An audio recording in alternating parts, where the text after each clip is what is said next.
හිච්චා මව්තුමියනි තුනට counting class නේද?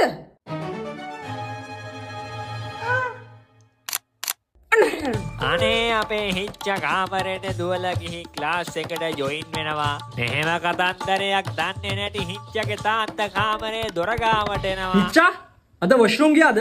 ඇහෙනවද පැහැදිලිව පේනවද? ඔව්. කොමඩ් එක ෆ්ලෂ් කරලා දාවේ. මං කියන දේ පැහැදිලිව පේනවද ඇහෙනවද?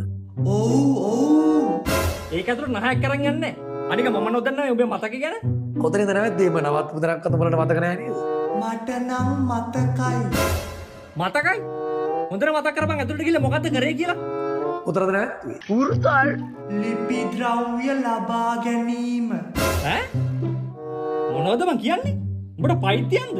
ලිපි ද්‍රව්‍ය මිලදී ගැනීම කියන කොටස කතා කරේ. ඔව්. ඔව්?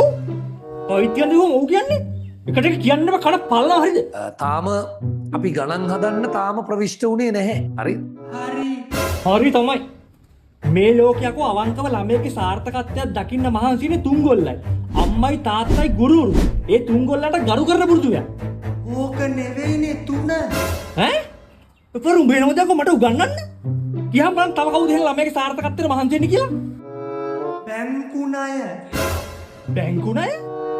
හිච්චා ඔබ මාව වීලුවකට ගත්තද? ආයක තුනද? ඔව්. ඔව්. මට බෑ ඩැඩි. පියතුමනි. Acabou.